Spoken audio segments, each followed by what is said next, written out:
important that we're able to get beyond saying it, because it's like playing Indian. Okay, you don't need to go any further than realize Earth, there are cultures that talk about fatherland. Okay, in everybody's mind, you should already have some clear-cut categories between the different ways that those cultures, those societies act. Don't have to get into any political rhetoric or anything. Already in our minds, we know that. Fatherland, certain images that come from that. But we have to go beyond just the name, because Mother Earth isn't going to be anything other than some kind of poetic, campy expression that happens to be in right now, unless people can feel a kinship for everything that's out there. Okay, you can be in the kitchen making a sandwich, and somebody can be flipping the TV dial, and all you need to do is to hear a tiny bit, "Oh, the wolf, my brother." And you know it's an Indian film. Okay, it doesn't have anything to do with Scotland or Australia or anything. Okay? It makes sense, it's logical. As long as the people are primitive and the animal is kind of impressive. It can be a buffalo. It can be a great grizzly bear. For your ancestors, many of them, cave bear, woolly mammoth. But what if you brought in something like worms? Hey, you can't even tell if it's a brother or sister, the worms. Somebody talks like that, and then right away people are going to be thinking, hey, they're mentally ill. Okay? When somebody says those creatures are our brothers or our sisters, in the movies they only say brothers. I don't know why. They say that because you're telling them, you're indicating you both have the same parents. The same one that created them, created you. Hey, that's what sibling means. Brother, sister. Doesn't mean you like them. Doesn't mean they're good. All it means is you're related. That's what it means. So forget it's got to be something epic and impressive.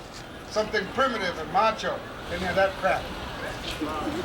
When traditional people talk about the animals being their brothers, the animals being their sisters, what they're saying is, hey, we're related. Now, traditional people say it based on their traditional beliefs. We have science. Hey, our science proved it to us, all this DNA, molecular research.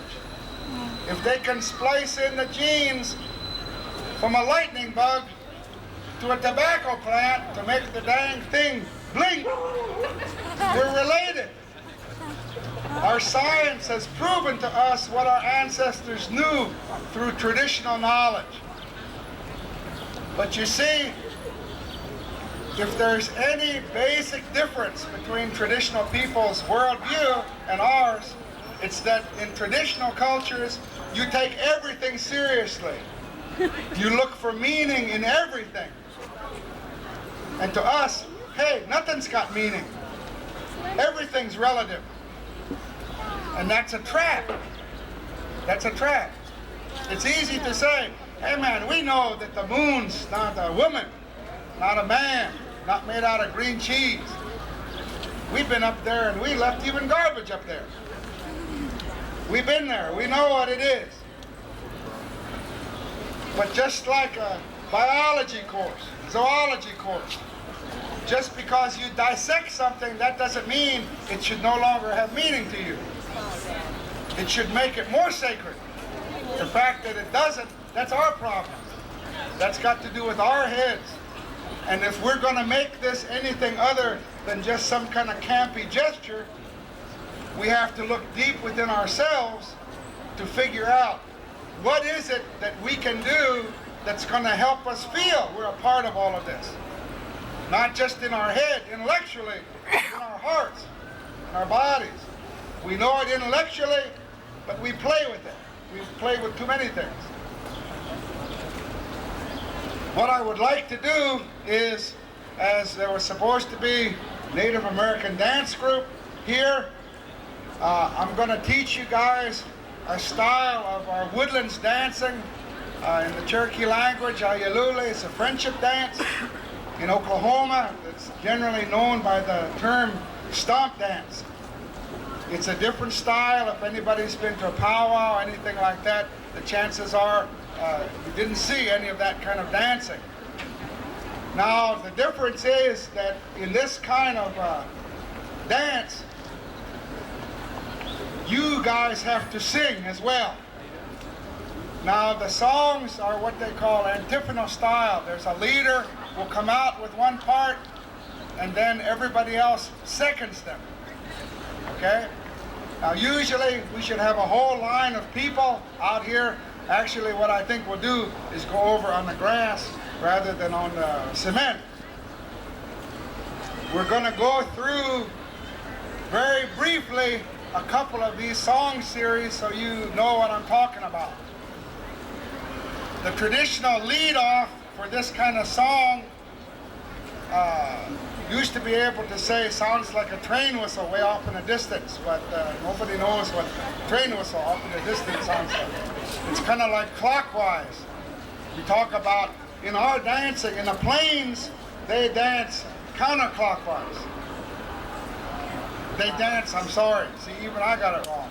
They dance, okay, we got some blue up there. That's south?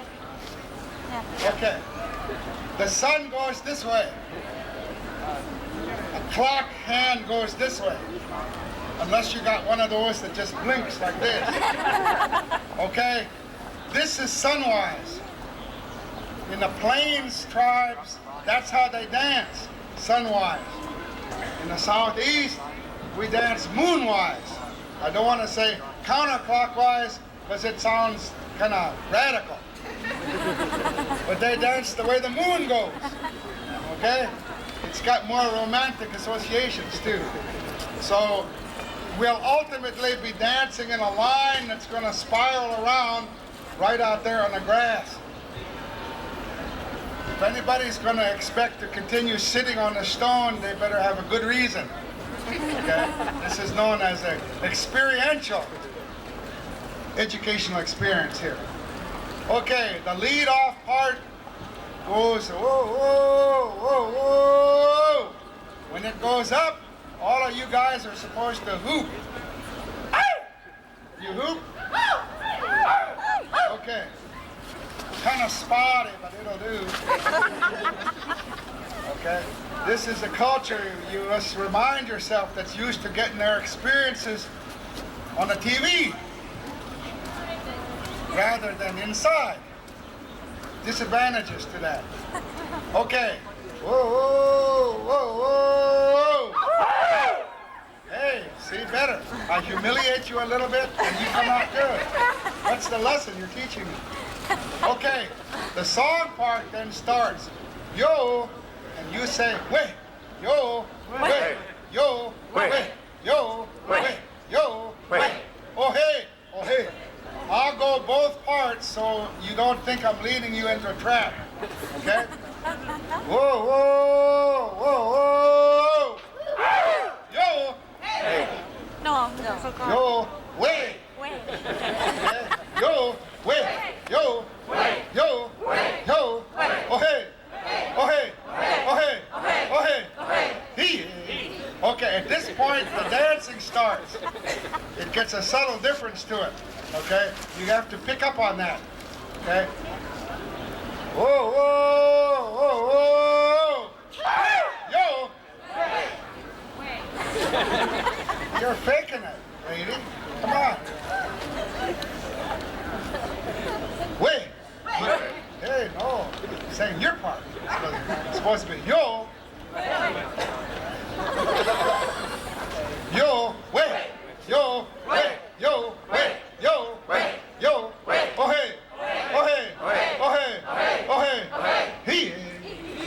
He is. He is. He is. He is. Oh yeah. Oh yeah. Way. Way. Way. Way. Way. Yeah. he. Way ya he. Okay. Hey ya ho yola hey. He ho. Hey ya ho yola hey. He ho. Hey ya ho yola hey.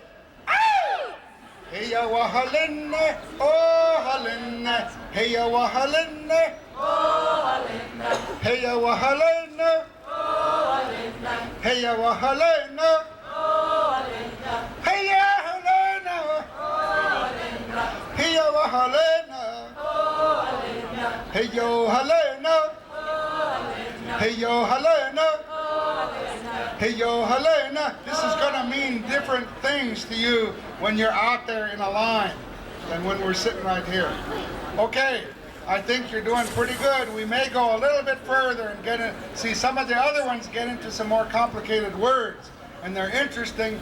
But in this culture, I'm used to people just freaking out and they look at somebody to help them rather than trying to just dive in and get the words right. Okay? Why don't we go, yes. What do the words mean?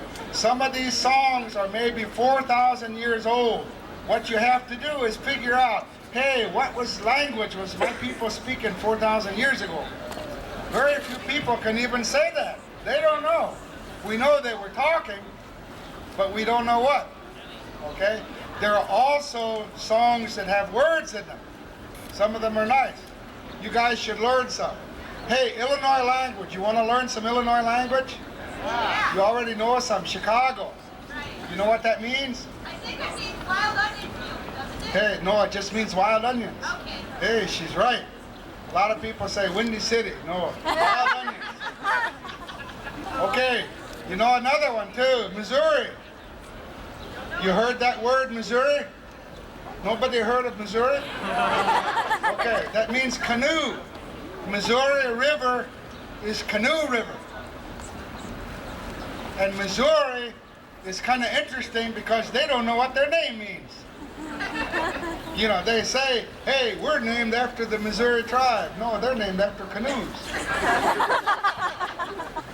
Okay, we'll try. See, I don't have a drum. It's different styles. We got different things. But I want to teach you, there's one song that's got some Illinois language words in it.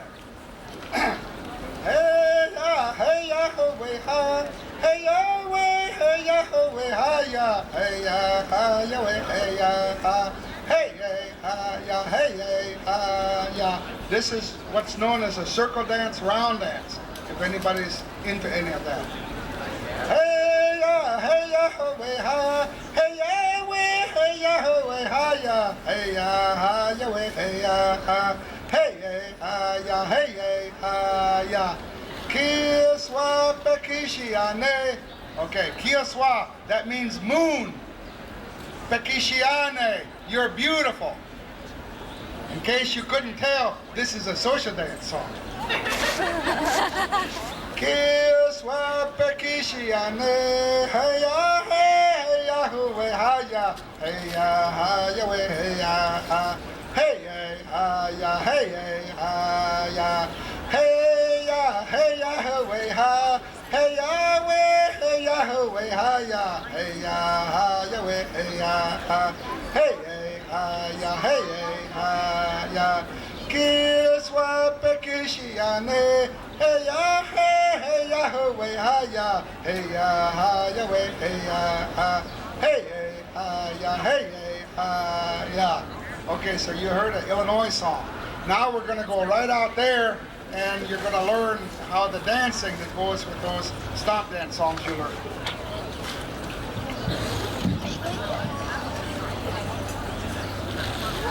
Yo, hey, yo, hey, yo, hey, yo, hey, go ahead, go ahead, go ahead, go ahead, go ahead, go ahead. That's the dance part. Okay, up until then, all we're doing is walking in a line. Theoretically, there should be the leader, so forth. There should be some women, what they call shells, or shack rattles. These are rattles going along part of the plate. Unless you further describe it, the hands will bring more to it. They can make it so when you're walking around at first, it doesn't make any noise at all. And then when it cuts in, really prison. Okay? So we'll start off. Remember, movement. Okay? Move in our mind. So people don't just kind of come into the herd, like kill us at the end of the line. Okay?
It's on right inside out. On this side over here? What do you mean if everything goes right?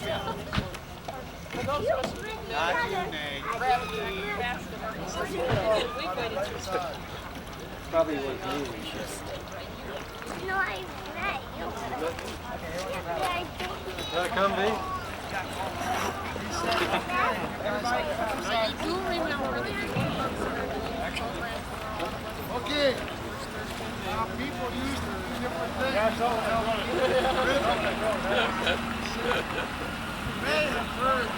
And the other thing is that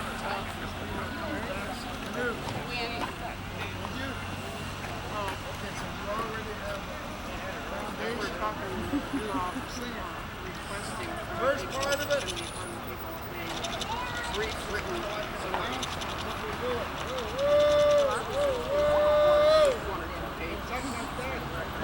Yeah. as long as you're writing all kinds of things up. Add that to the list. I understand, by the way, it's no documentary. Yeah, it's good. I passed Yeah, the well, defense. once you're past the defense, that's it. Actually. Hopefully deposited on Friday.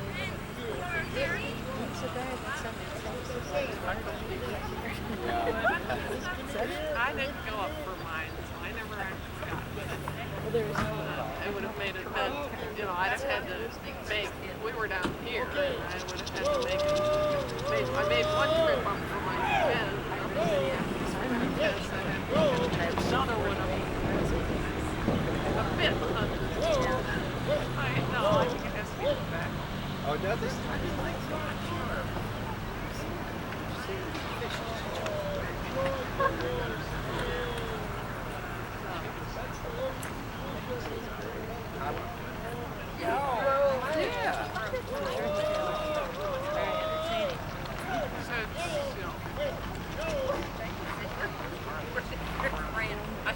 I'm going to remember that.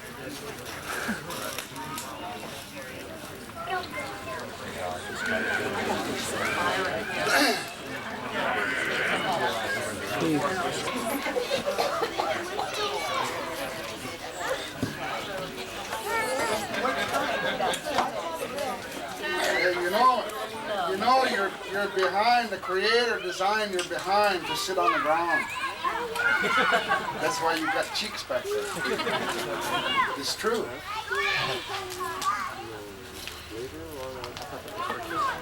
Okay, I would just have one request before we begin, realizing that it may be folly to suggest it in this culture not known for its discipline.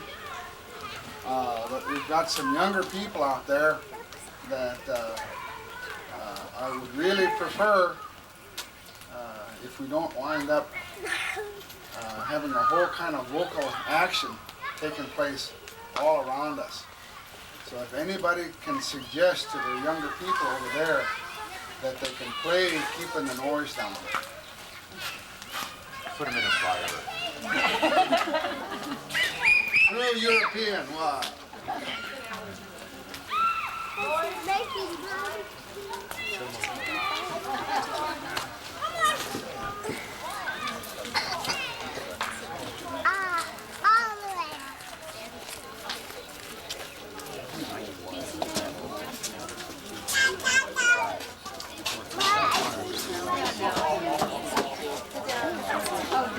Okay.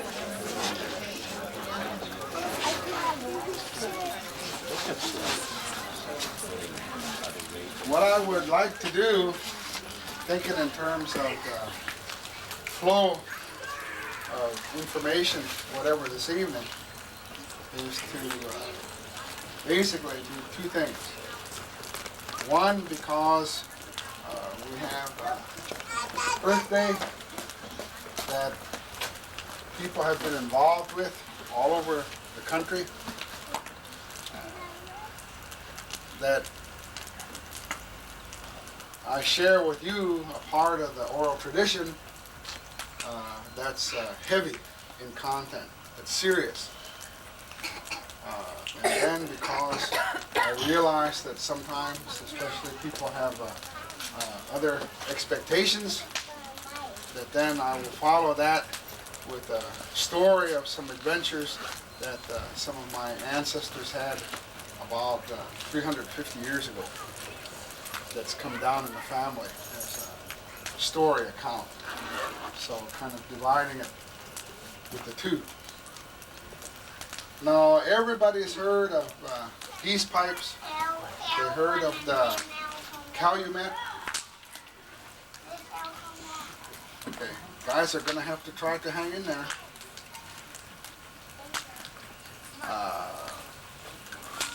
Many people today in a classroom situation or whatever will ask, you know, hey, what did they really smoke in those peace pipes? Our way of looking at things today from our cultures, through our culture's eyes.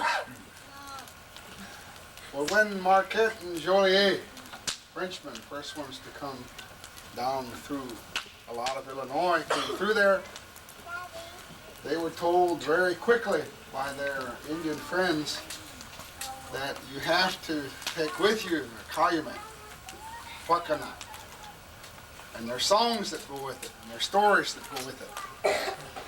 And if you do that, then they won't kill you. Otherwise, they would have been eaten long before they got down there. Okay, the stories that they were told, the calumet, the peace pipe, has got meaning to it that you can only learn its significance and how it got that way from hearing the origin story. Everybody's heard of wampum. And most people's idea is pretty clear. Wampum's Indian money. Okay, when the Europeans first came over here, they saw these things, these shell beads that the people were valuing more than anything else they had. So obviously, if it's what they value more than anything else they had, it's got to be money. Okay, that teaches us nothing about Indian culture. It maybe teaches us too much about European culture, because it was inconceivable to them that what was important about these things was not themselves, what they were worth, but what they represented. Okay, our museums are full of objects that are in there because the museum and this culture thinks it's the object that's important, that's valuable, not what it means. Anybody was to see the King Tut exhibit any place it traveled, the gold objects had their weight labeled down there. Who gives a darn how much this thing weighed? That's priceless. That's our culture thinking. It's important to us how much it weighed. They should have had a computer hooked up to the Zurich gold market, someplace else, not in with those objects. That was our culture talking, and that was our culture seeing things that it thought was important. There are two strings. One of them's long. As you can see from there, it's got the white, purple sections alternating. This one here's got 4 sections of purple and the rest white. In a museum, it could be seen as an antiquities auction, a rare example of something important to the culture. But these are what's called the mnemonic device. That means there's a memory preserved in these. And that's what they mean. That's okay, that's okay. That's okay, it's a rough, oh. There were 2 tribes that were enemies that were traveling. And these 2 tribes came out of the woods at both sides of a little meadow, valley, at the same time. The middle of that meadow had a stream coming through it. Well, right away, the warriors grabbed their weapons, took off fighting.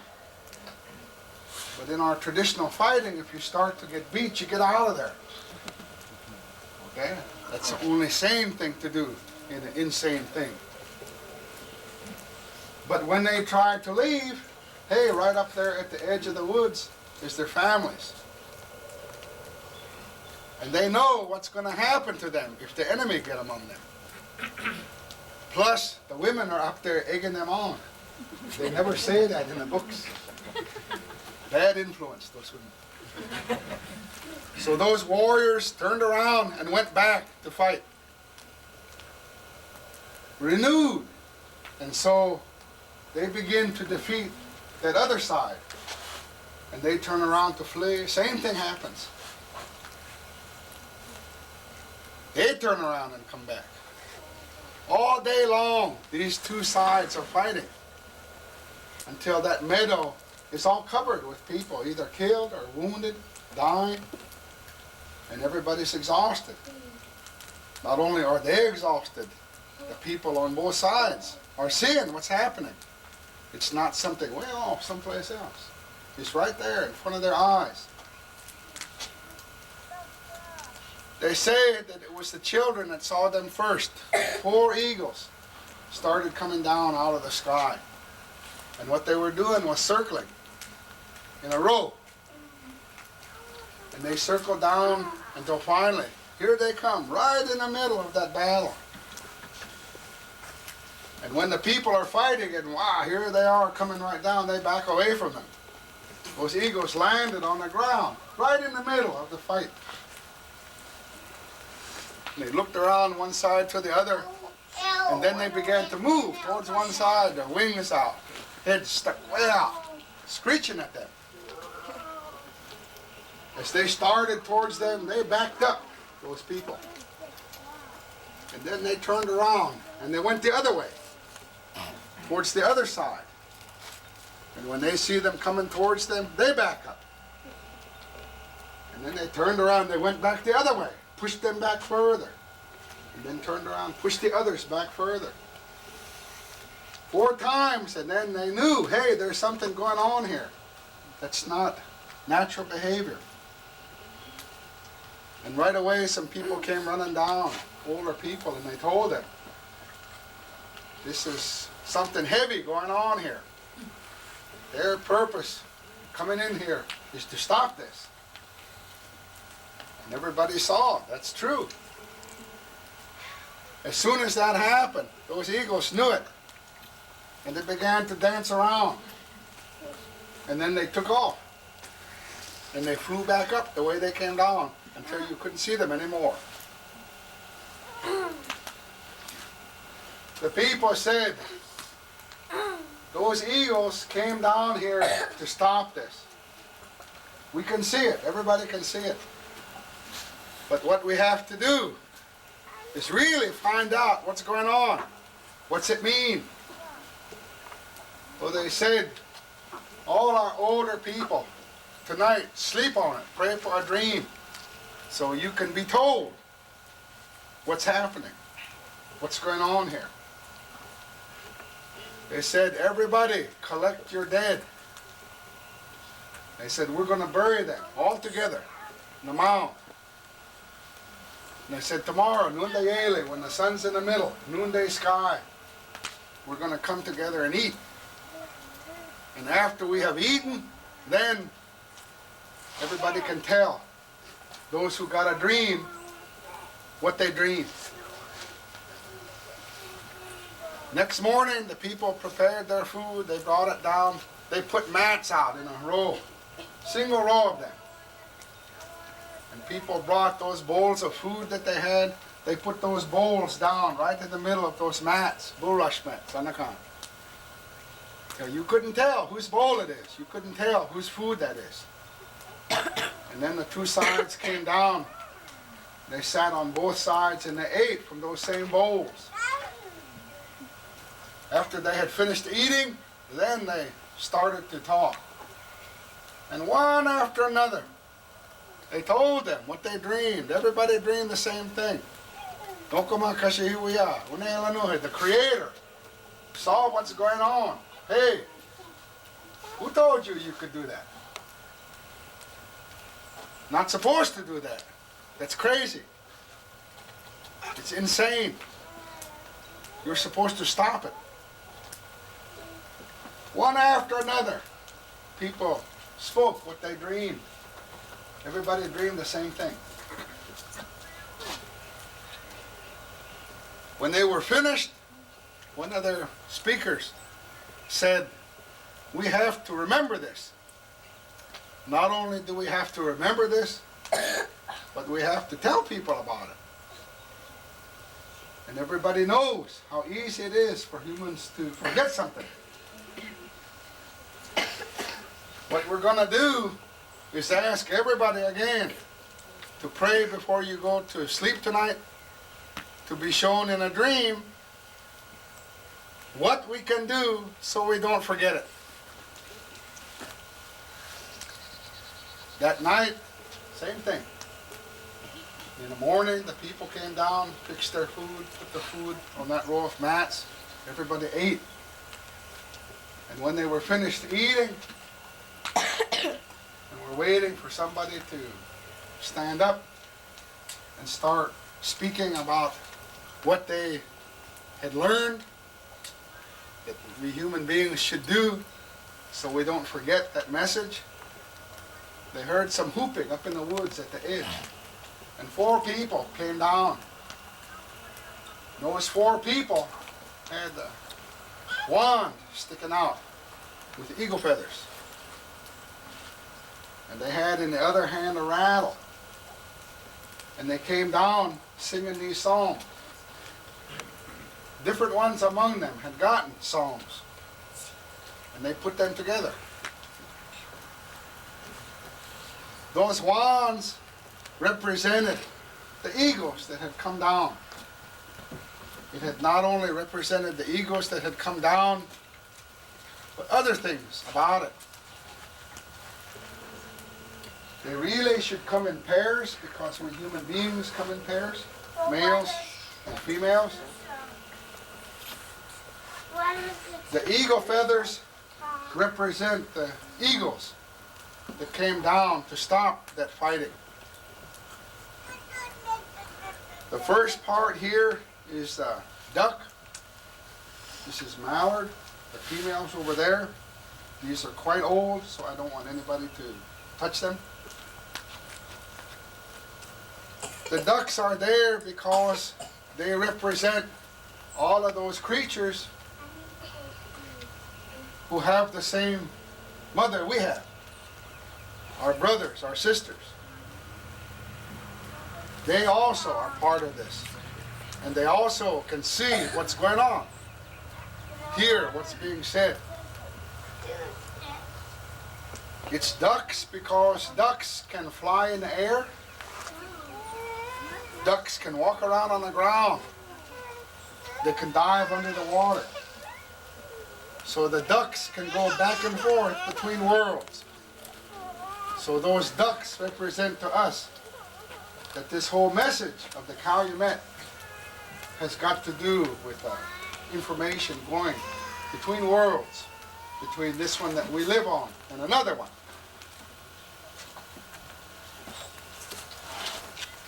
The hair that's dyed red on the end and used to be spots of red on the feathers, they represent the blood from all those people that were dead, were wounded, whose blood was on the grass in the meadow. And when those eagles came along, they got it on them. They got it on their wings. And it's there to remind us of all of those people who have died in the past from these foolish things that human beings have gotten into doing. So we don't forget them. And so none of them have died in vain.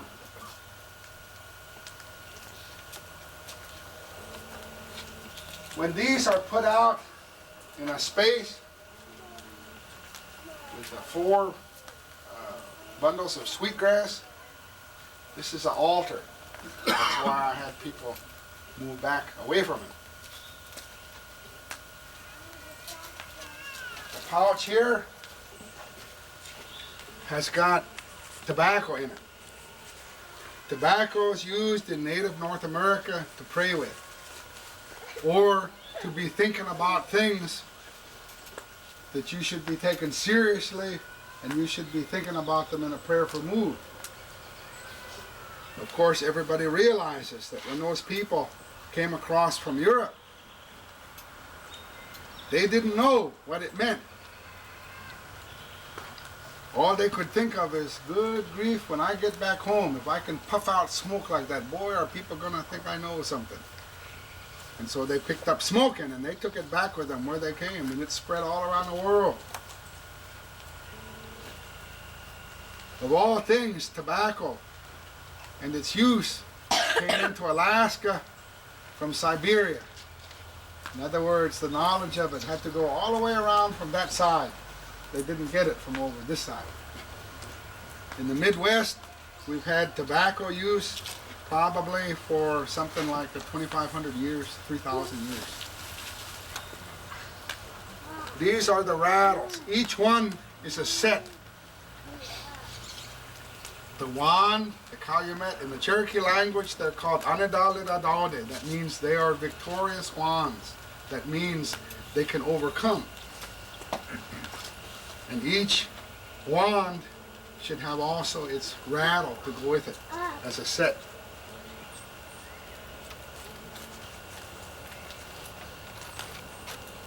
These represent the white path of peace. Okay, it's got nothing to... This is the Sierra Club exhibit at Marketplace.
Well,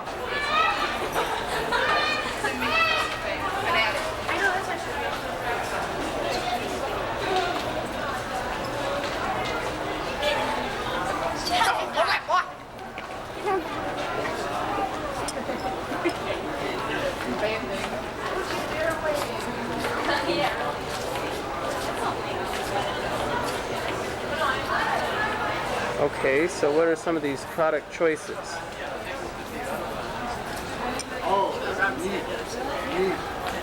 The best. Recyclable. Use instead. Real owls, just real owls. Looking around the way they look around. Okay. Oh well, just go ahead. And here's our slideshow.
We're filming the owls. But you can talk about it. Yeah, she shouldn't back away. Yeah, talk. Uh-oh, now the owl's trying to leave. Okay, this is the first to show its scratch out. And she was hit by a car. So, she can't see well enough to remember how to so that's why we have. Okay. Other birds that we have here with us are injured, so we can't go back. Okay, that's a snowy owl. I would usually find them up in Alaska, but they sometimes do migrate down. And when she was migrating down, she was shot. So they had to amputate one of her wings. So she can't go back down, she can't fly. Can you turn the owl's head? No. We'll turn the owl so its head is down. Their heads Okay, that's a red-tailed hawk. And I don't know much about him, but I know he was shot. Okay. And one of his wings has a problem. So the money goes to okay, we are nonprofit. None of us get paid. It looks animated. It doesn't look real. You see those guys go. That's the nonprofit. We're currently going to be releasing a crow. Icky. Huh? Call her Icky. Icky, Ichabod. Icky, Icky. She's looking. Not at me though. Here. Ichabod. You ready?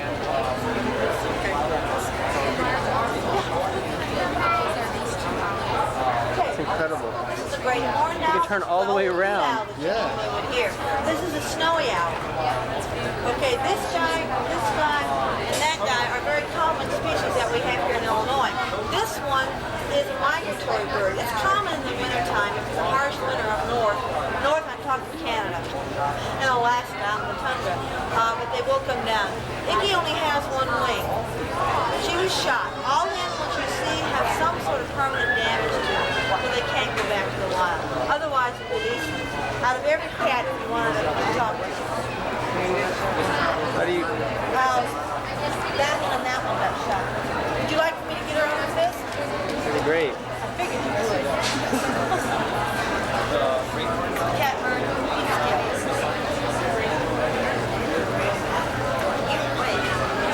Stay. Stay.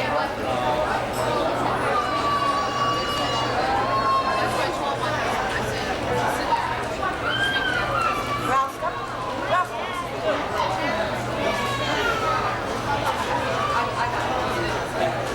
She's hanging on. Come on, get him out. Let him out. That is a girl. Good bird. Cat. Good bird. She weighs about 3 pounds. You can see her eyes close up. She has permanently damaged eyes. She is blind. Someone again was taking her. You've heard this before, just bear with me. They were taking her up to Wisconsin to stuff her for a lamp. Luckily for us, they were speeding on 57. Police pulled them over. They heard this noise in this metal cooler. The cat was bouncing up against the side trying to get out. Cat? Cat? No. Stay there. Okay, these are very common. This is a quote, the old hoot owl. This was some 19 years ago. We've had her for 19 years. She serves as a surrogate parent. She is a female to any of the, no. Hey. She's seeing the reflection of light. Birds of prey, they have many more rods in their eyes than we do. There's 2 different types of nerve cells in our eyes. We have color, which are cones. That's the name of them. Okay, they have more rods. As such, they get to see the light more than we do. They absorb more light.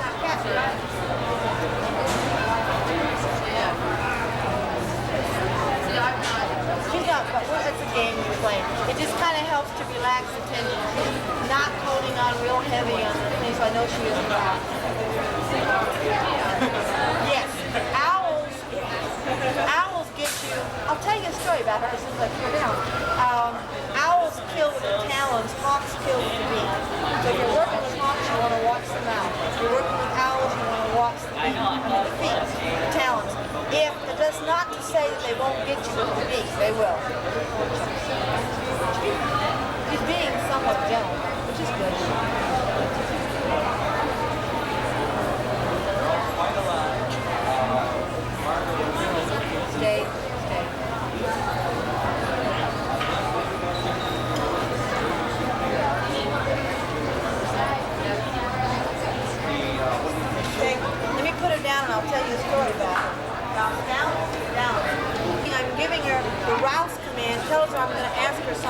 And the other one tells her what you're going to ask her to do. It gives her kind of, it's like when you go to your husband and you say, dear, you get their attention, right? Okay. I was working with her and I was getting upset because she wasn't doing what I wanted her to do. But I was going to try to force her quickly to come up on my fist. What she did, it's my own fault, she deserved, I needed to get this done. She went through this glove, went through my hand right here, came out this hand, went through this end, came in here, got me there. And I stayed that way for about 10 minutes. Because you don't go, ah, you go, ah, you're going to get got. Because these birds, when something struggles, they hold up tighter, kill it. But luckily I had the other foot. It's kind of like a stalemate. Finally she did let go and I learned my lesson. I don't push her. I know how far she'll go. No! You can't get down there. I know this bird, and I said I didn't train her.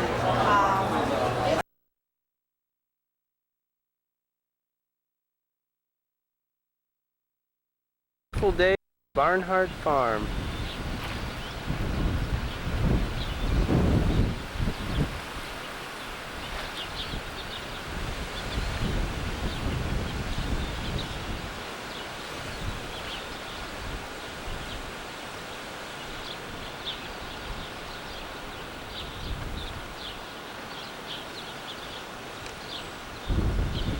Who do we have here?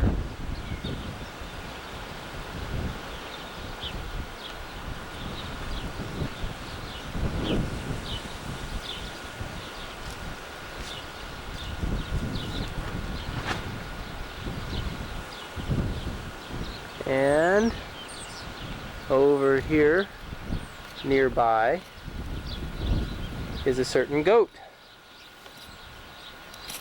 Do something for your audience, goat. Goat! Goat! I think he sees his reflection.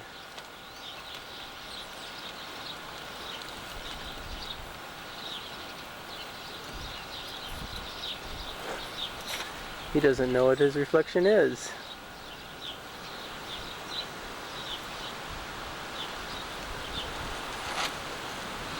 Hey, goat.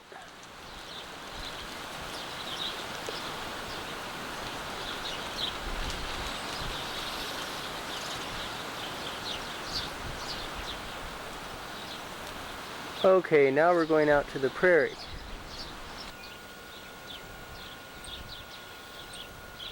Out in this direction is where the prairie is.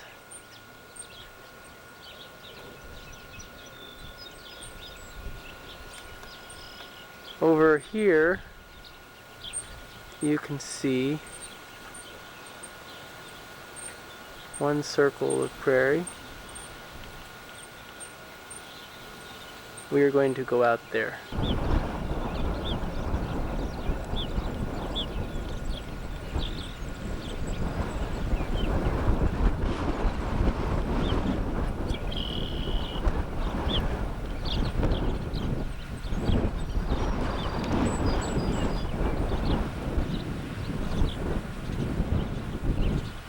The gardens straight ahead of us is a garden area for prairie,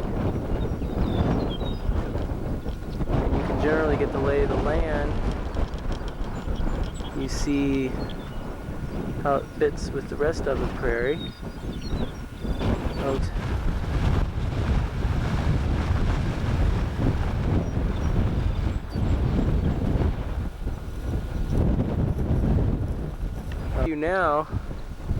Now I wish to show you a patch of pussy toes, which I planted last summer.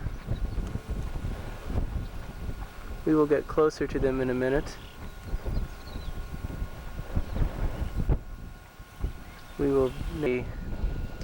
Here we can see the pussy toes. They are a very low-growing prairie plant, which is a spring flowering plant, and we can see the flowers on top of them. They're not really flowers, they're almost like pussy willows. They're sort of, but that's all they do. And we have a large patch of them here. We can see that they encompass quite a bit of space.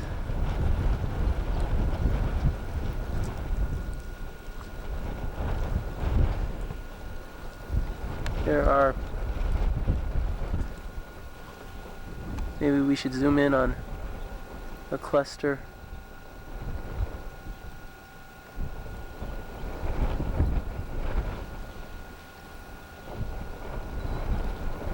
Showing the pussy toes.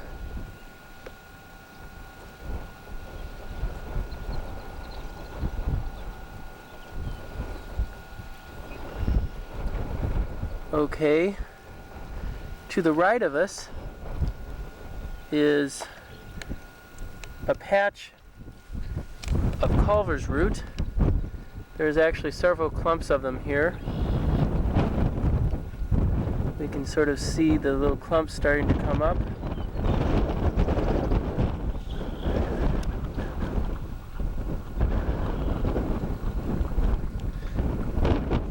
I may zoom in on a patch closer here in a moment. Here we can see a patch of Culver's roots starting to grow.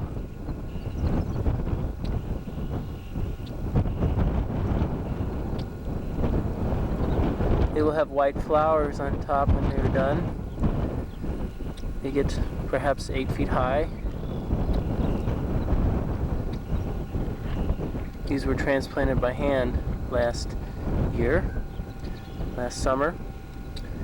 I'm now going to zoom out and show you the garden overview. You can see this post representing where the rows are. There's not very much to see in terms of plants yet. They're all very small. However, I will go over and show you 2 rows in particular, Rattlesnake Master and Blazing Star. Okay, this is Rattlesnake Master. And Blazing Star. These 2 rows. Perhaps we can find a better set of plants to show in particular the 2 different species. This is Rattlesnake Master.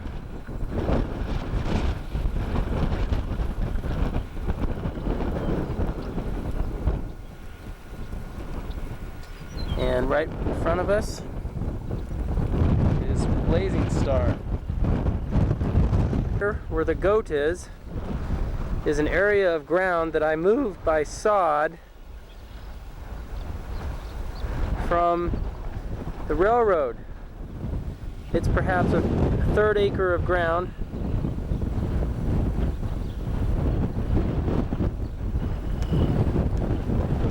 Unfortunately, it's very weedy now. There's very few prairie plants to actually see. Maybe I'll zoom in on the goat for a minute here. Oh, it's nice to have him in the picture. Fortunate, however, to happen to have found this particular species of plant. This is a Culver's root plant. Here we can see prairie dock.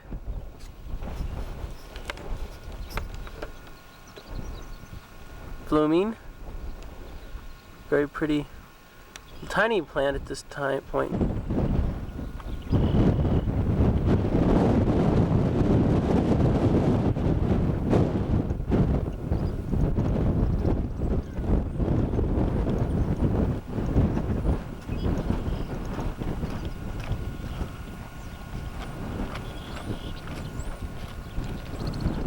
Okay.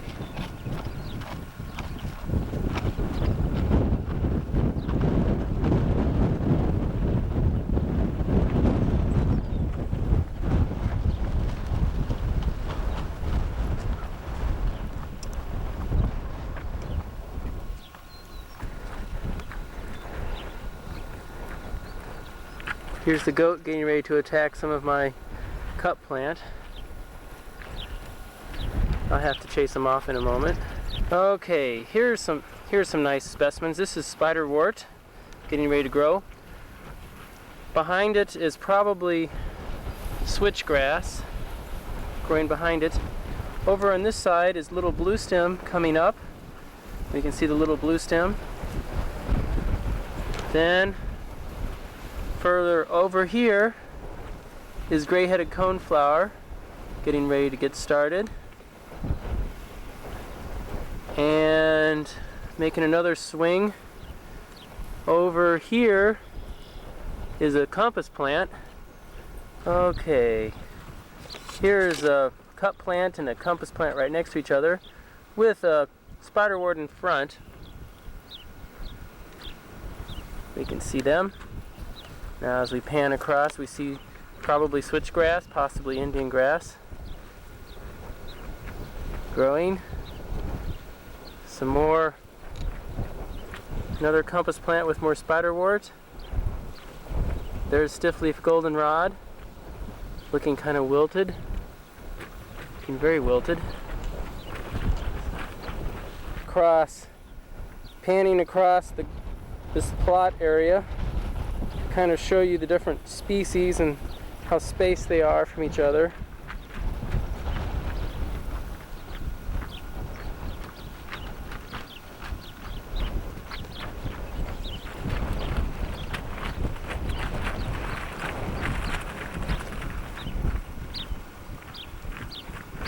Okay, this is the prairie, grasses, and other mixed plants that I've planted with Dave Monk. This was planted 3 years ago. This is now May, and we are the plants are beginning to come up, as you can see. Mostly you see grasses here, although occasionally, like here, is a gray-headed coneflower and various other plants.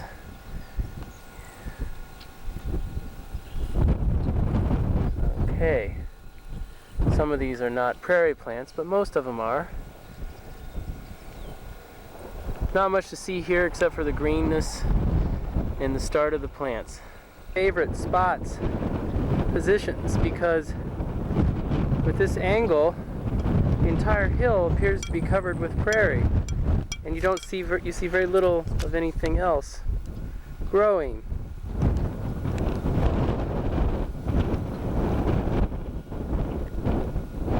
At my newest prairie, there's very little growing here yet. It was planted last summer, but it's 3.5 acres, and we can see a lot of area that's going to be prairie in the not too distant future.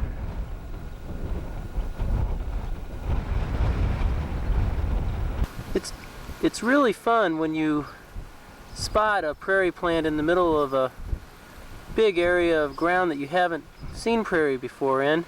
This is a compass plant just getting started, and we're really in a very large area of ground that has very little visible prairie in it. And it's almost like hunting for seashells when you do spot a prairie plant. The very first few years, you amaze yourself. But lo and behold, there it is.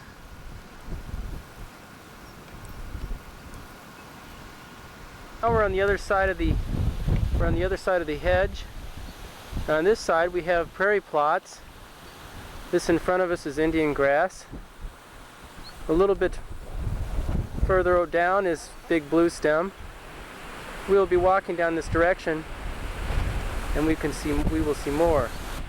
Now I'm standing in the Indian grass, and we can see them coming up.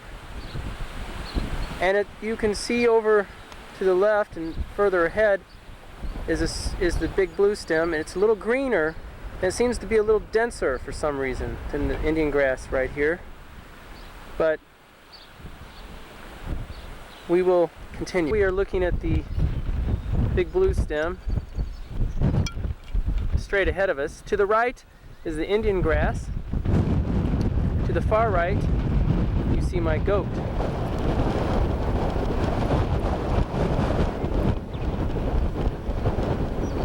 Can't resist getting a picture of him eating my prairie grass there.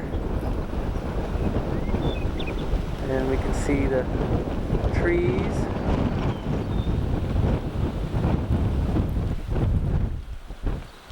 The hill off in the distance, the clouds. It's a stormy day today.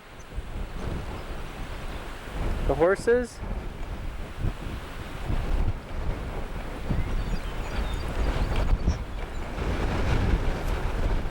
And on the far north, far ahead is another hill with more prairie on it.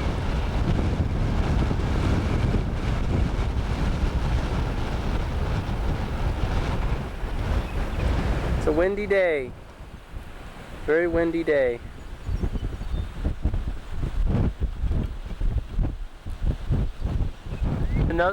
Here's another view of my big blue stem. These plants are 3 years old now, on their 4th year actually. This is the 4th summer.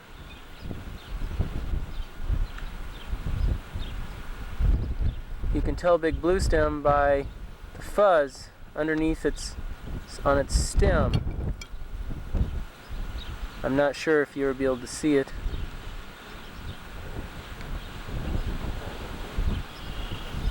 But we have an acre of big blue stem here.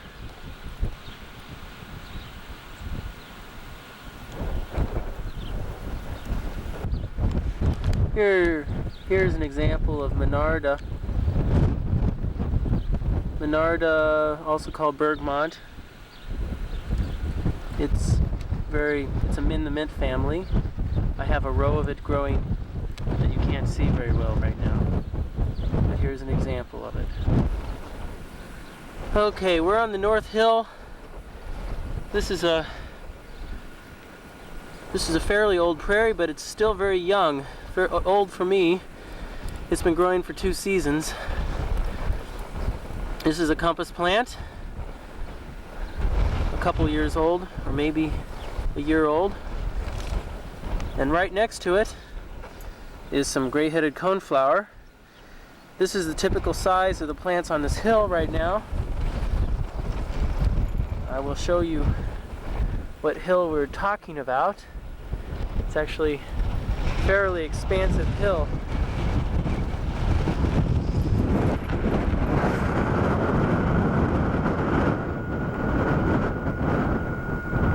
This entire flat area was prairie. You don't see much right now. It's too small. But if you get down close to the ground, you will spot things. For instance, there's our compass plant. Further down here is gray-headed coneflower. Moving along, we find another gray-headed coneflower.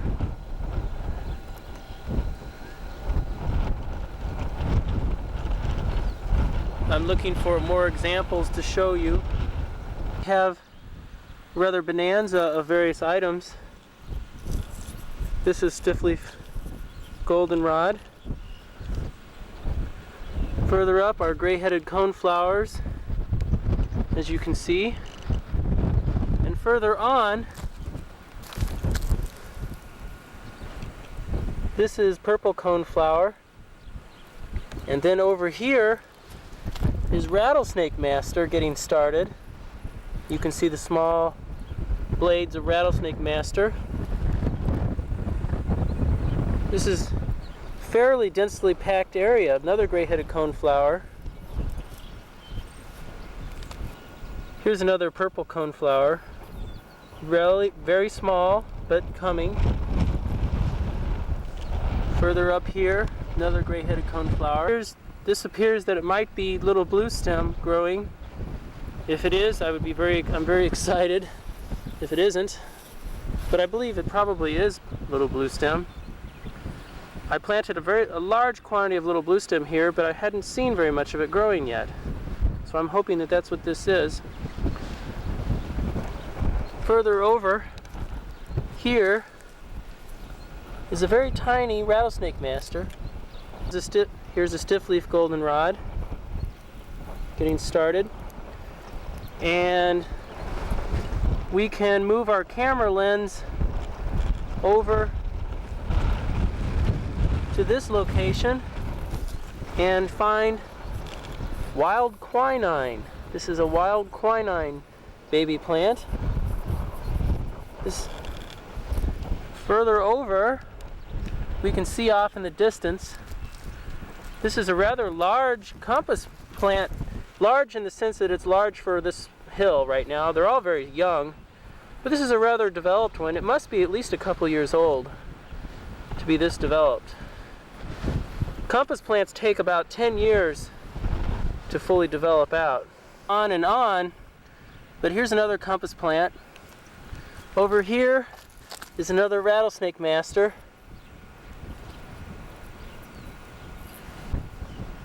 Up here is Indian grass. Over here, another gray-headed coneflower. We have quite a few plants growing here. Quite a nice density. Not a huge density, but a nice density. Here is another purple coneflower. Further up here is stiff-leaf goldenrod.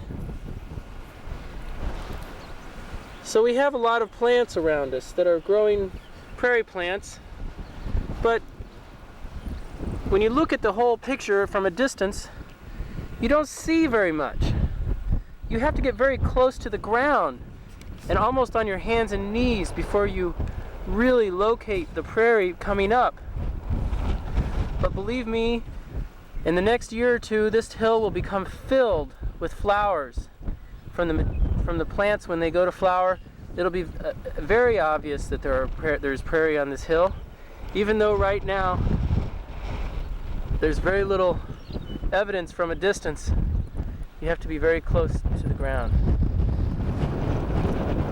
Here's our favorite animal eating some food. Hopefully not one of my more prized prairie plants.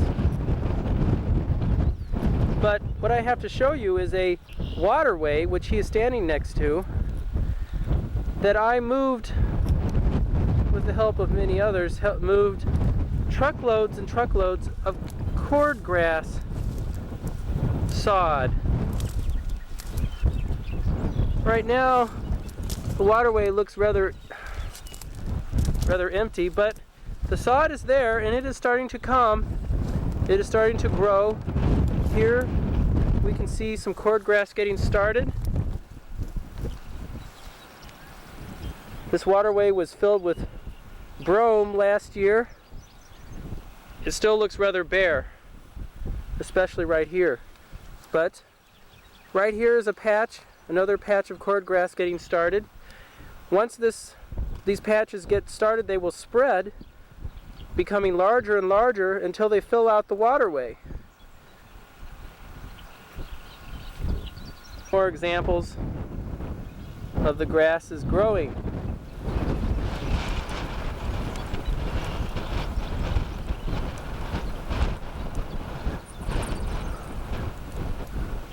We are facing the other direction from before to show you. Now here's the hill in front of us that we were just on. Here's the goat. And here's the other side. I guess I will continue with this panorama out. We can see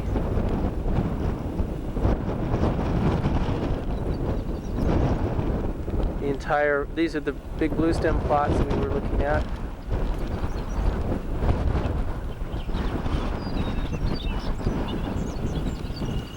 This is a patch of coreopsis and wild onions, which I moved as sod. The coreopsis have rhizomes as well as cordgrass. This is tall coreopsis. Here's the goat getting ready to eat the camera. Move, goat. but they will. I made about 5 truckloads of Coreopsis sod, and you see the wild onion coming up.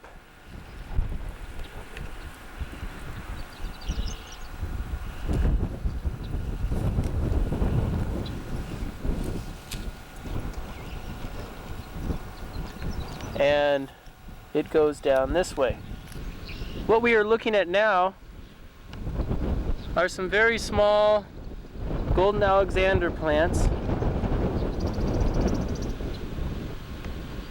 They are occupying a row that was planted 3 years ago, and they are starting to come. They are starting to grow. They actually cover the ground fairly well in this area. Not to say that there's isn't a lot of space in between. Further on up is rows of rosinweed. And the rosinweed grow in clumps. There's another clump. And on down the line. Perhaps I will get us closer to one of these clumps. Here's a very nice clump of rosinweed coming up. Rosinweed is in the Silphium family, as well as compass plant, which I've shown you quite a bit of today, and prairie dock. There's more clumps. You can see the clumps kind of going down the line. This is a very long row of the... We're back to the big blue stem. While the goat munches away on my rosinweed. That interruption. Here we see the goat eating on big blue stem, which I have lots of, so I'm not as concerned about him eating it.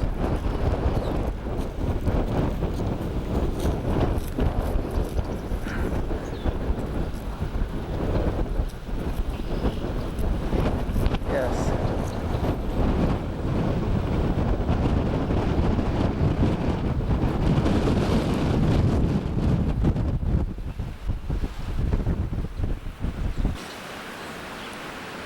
Now we are at the top of the other, next to the hedge, looking down on the prairie.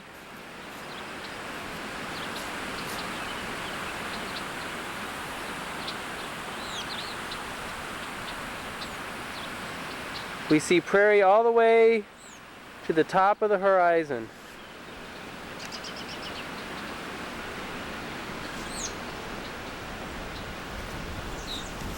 Very young prairie.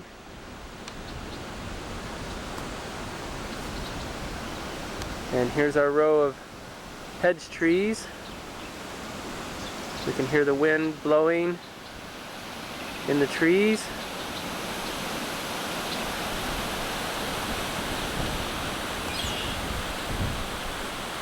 And the birds singing.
On out. Here he comes. Oh.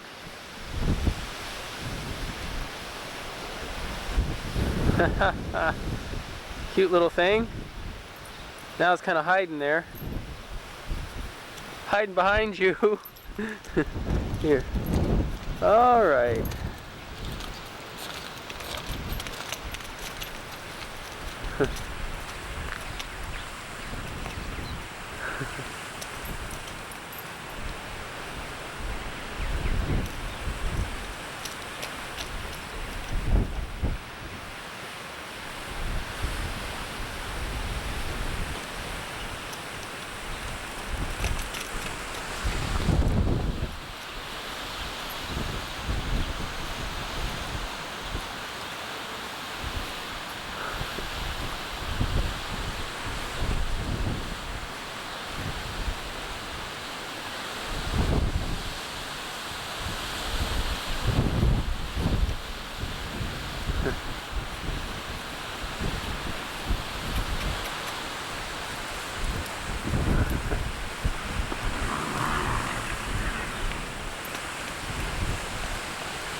I know.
Prancy little thing.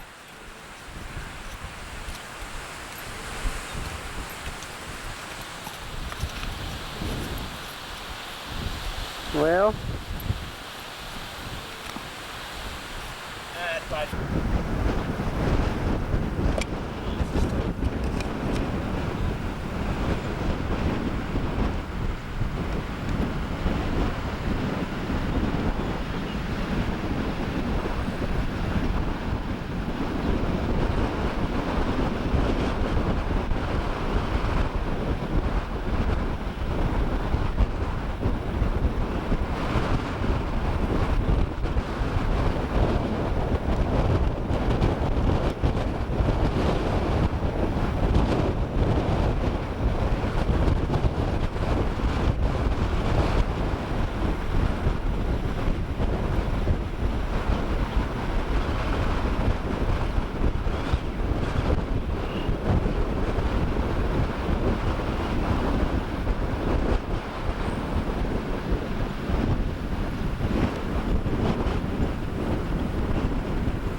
Turn and face video camera. Maybe you get a picture of this truck running us all down. Okay, everybody stand on the road. I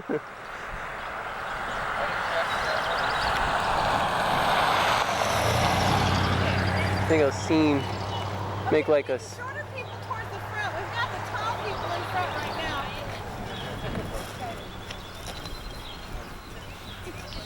You know, you all came out here to have your pictures taken, right? Okay, do I see anybody? There's still a few shorter people in back. Come on. I think it's Linda and Vera.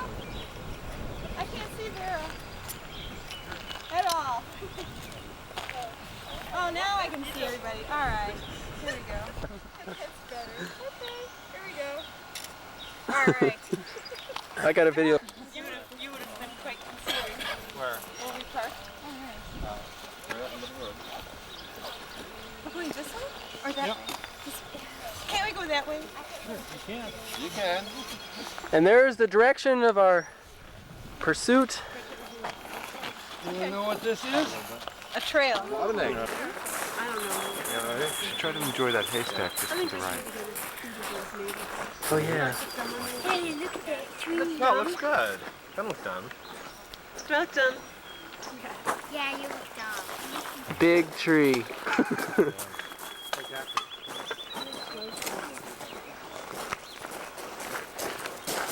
My, that's a noble tree. Haystack off on this hill. Beautiful roots.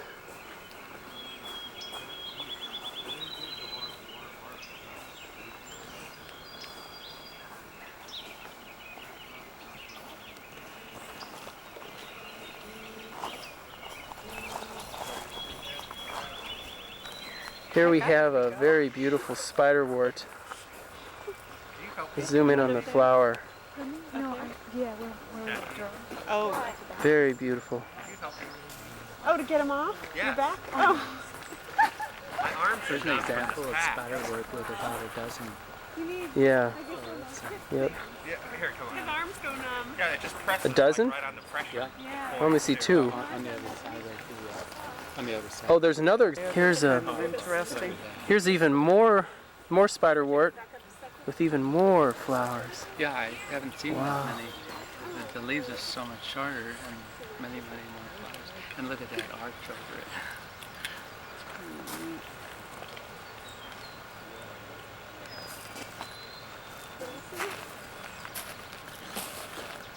And in the background is a bird's nest nestled between. Can I scoot over your direction? Very beautiful bird's nest. Prairie cocoon. That's a very. That's the one that's hard to find. Hairy cocoon. It native of the prairie. It also grows in woodlands in some cases. Yeah. And It's PAC what? PUC. Yeah. Cocoon. Hairy cocoon? Yeah. Hori. Yeah. Is it in your book? HOA. Yeah. Oh, let's. Does he have Dr. Werner's book, Life and Lore of Wildflowers? That's. I don't know. He's a. I had. If anybody. Hori cocoon. Life and Lore of Illinois Wildflowers by Dr. William E. Werner Jr. is a state museum book. Very He's a beautiful flower. professor at Blackburn College. I had him from 19.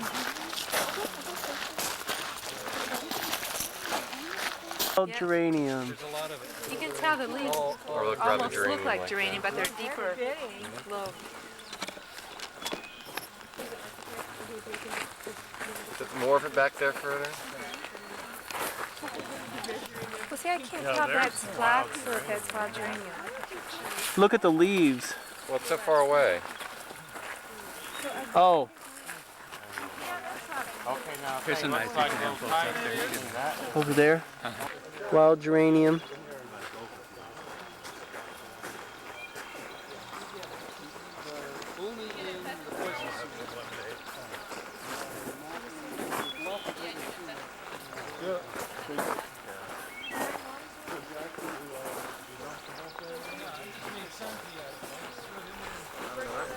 has these kind of leaves.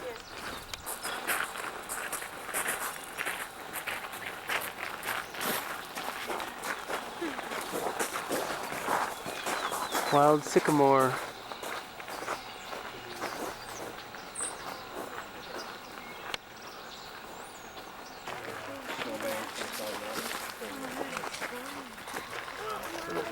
I like that you can see where the water is coming out of the middle of the side of the hillside, contributing to the erosion.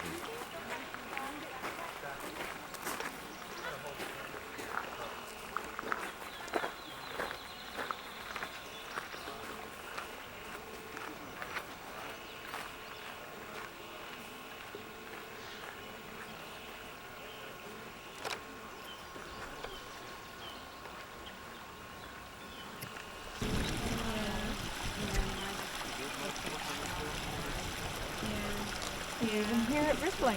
I can understand that. And up towards Peoria, what they tried to get, they Oh, wait a minute. There's tracks down there. Is that like horses? Probably, this is probably a cow pasture. Okay, that's like... Yeah.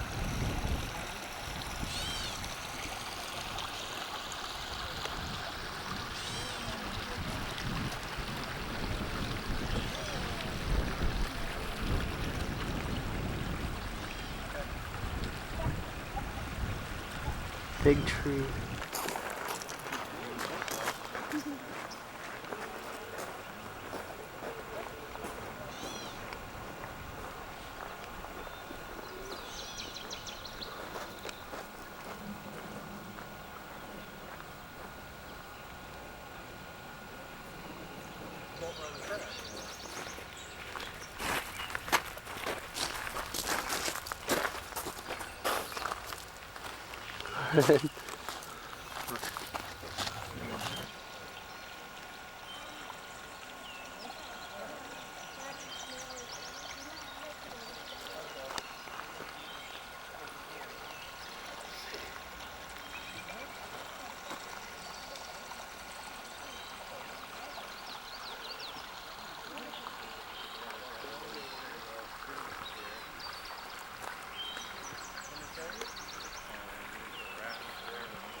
So pretty.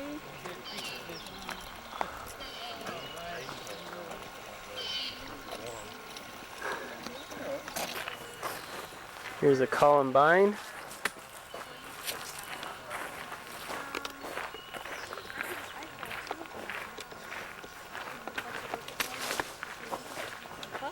Columbine, real old-fashioned columbine. I don't know, that maybe 4 or 5 degrees, something like that. You know, the lake buffers it quite a bit. What they did was have some concern about the swimming beach because the warm temperatures would cause certain kinds of bacteria to grow. Tall yellow flowering stuff in the fall. Has such a big...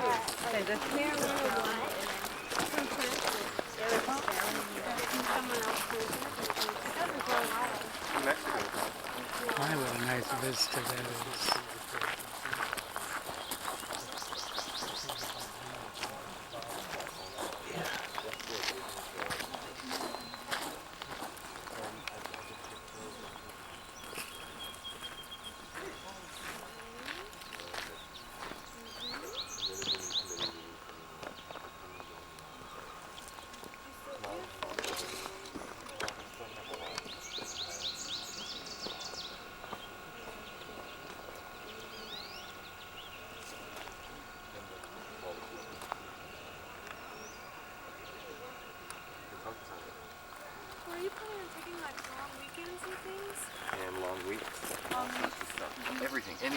I'm open to all sorts of suggestions. So what is the backpack trip you have in mind? About the weekend. It's really beautiful. Look at that. Look at that. That doesn't need people. That's nice enough. Isn't that beautiful? But do you want to go sit there and take your picture right in the middle of all the flowers? No, you go. No. Me go? You go. Will you go to the police?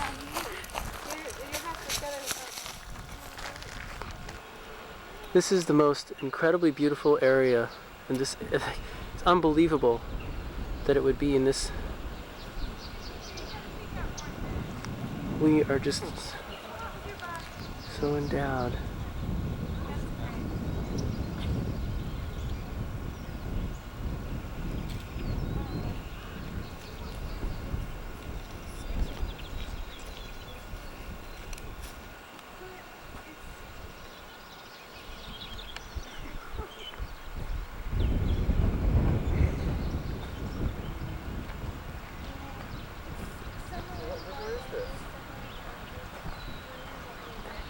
A major river. It does. Anybody know what river this is? This must be the outflow from Clinton Lake. Oh, so it'd be warm. Yeah, really. Because the dam is supposed to be just upstream. And what would you do in an area like this? Just kind of make your way Canoe? through? Oh yeah, you can canoe right through it. The current is so low.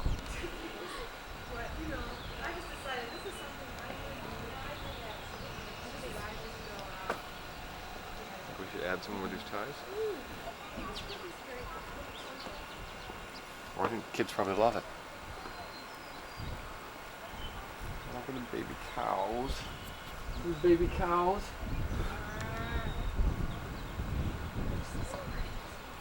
I just want to spend a whole week out here.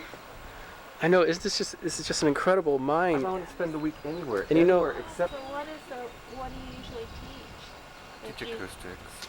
I enjoy it. Like to get away from. So Someone's looking at you here? Yeah. McDonald's. Big Mac on the hoof. Hardly kosher. Oh, isn't that nice? You can lick it. I like that kind of dusty brown one out there. I like the ones with horns. Dairy breeds. I could tell you. Get it out. Hi, Tanya. I don't think there's enough action in your pictures. I think we need to jump up and down or something.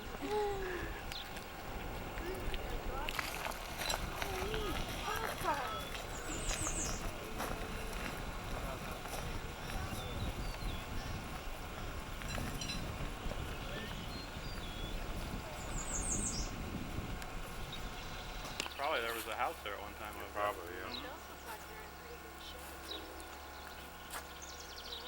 Not ready to know the roof. They're not functional anymore at all. No, they're pretty well stopped. The roof is galvanized. Oh, you put any corn in that corn crib, it busted out all over. Oh yeah, that was rotted into it. Yeah. I wonder how they had access to the road. They had, I'll see them. What do you mean?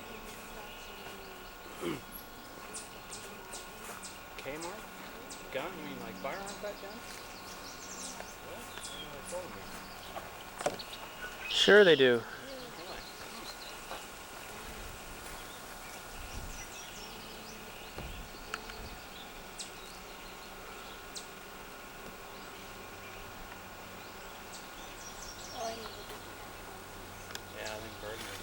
This is a beautiful oak forest. Is it privately owned? It's privately owned, and so the guy is going to sell for profit then. Right.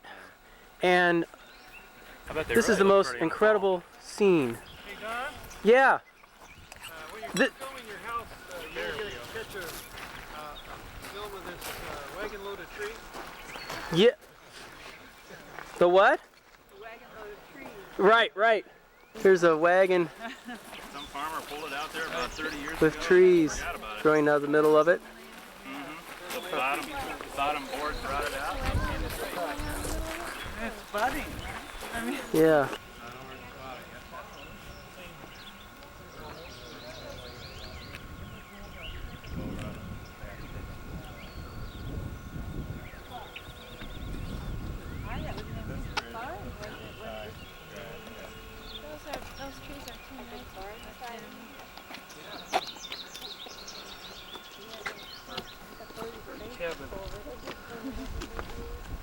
I know. Those oak trees, some of those might be 800 years old, or maybe not that old. 400 years old, maybe. No, it's amazing that that one Those are maintains cottonwoods, itself. those two there. The leaning one, that's a cottonwood? Yeah. Yeah. Both of them. You can see the tree on the left is a male tree. The catkins, see the catkins hanging? Yeah. This is probably a female tree on the right, and they produce the cotton. It's characteristic of cottonwoods. It's dioecious. It means two houses. There's a male tree and a female tree, and the female tree produces a seed, and then the seed are covered with this cellulose matrix, which allows the seed to be blown considerable distances in the wind, and that's a good way of dispersing the seed. Oh, I didn't realize there was a male and female tree. No, Is that true for other species of trees too? For some. Most of them are not that way, but for some of them. One dioecious tree is a ginkgo.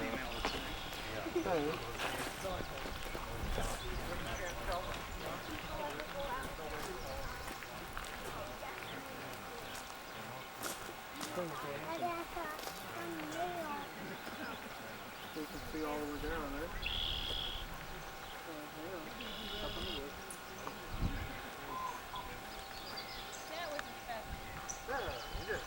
I don't think I could be a farmer. I think it's too much work involved. I don't like to work that hard.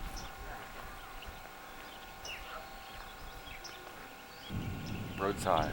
Now here's a beautiful oak tree that has an orange dot underneath it. The one over the right has an orange dot on it. Orange dot. That orange dot means it's been selected to be cut down. Or selected not to be cut. Well, probably selected to be, well, right. We hope it's selected to be cut because there's less orange dots than there are not orange dots. So we, white oaks.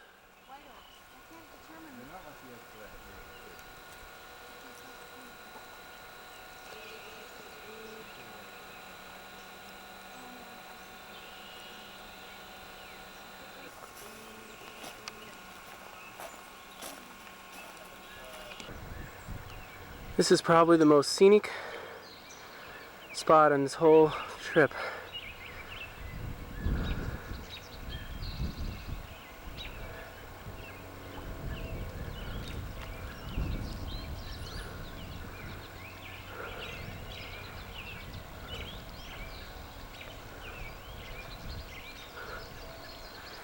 These are all oak trees.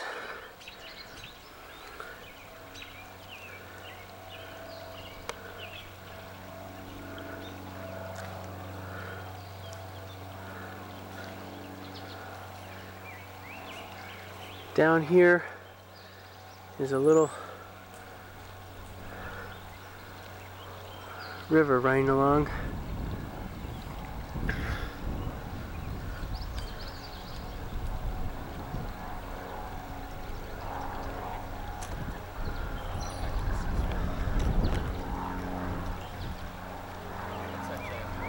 This is the same oak forest. You can see how beautiful it is from this perspective. Unfortunately, that does not belong. Who has some of them marked for cutting, selective cutting. You can see the orange dots on some of the trees. I've noticed that. And those are marked to be cut down, most likely. Oh, is that that? Who's going to cut them? I don't know. We don't know. Those are marked to be cut down, but the person who is cutting them is probably not the person who made the marks. So what that means is that someone has been out here to decide what trees should be cut and which ones should be left. But it doesn't mean definitely that someone has actually been found to cut them down, or that there's been a decision to definitely cut them down. We don't know that for a fact. Unfortunately, the lady who owns it is almost deaf. She's very difficult to talk to. And Can you write? Can't she read? yes, she's old. She's getting very old, and she owns lots of land, and she has lots of heirs who Who don't give a damn. What's her point? who live around here, actually. Is she an environmentally or? Well, she's a very, in some sense, you have to call her that because she still has this here and hasn't been totally clear-cut before, but we just don't know. Well, maybe But she's not, but she doesn't, befriend her and do things and that and Wonder get in who her her favor heirs are. to get the. Yeah, Maybe she should go there, to Nature Conservancy. yeah, it would be a wonderful, tremendous thing if we could get this into a preserve of some Yeah. kind. And a nature Absolutely conserv- tremendous.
Very nice. Very nice truss.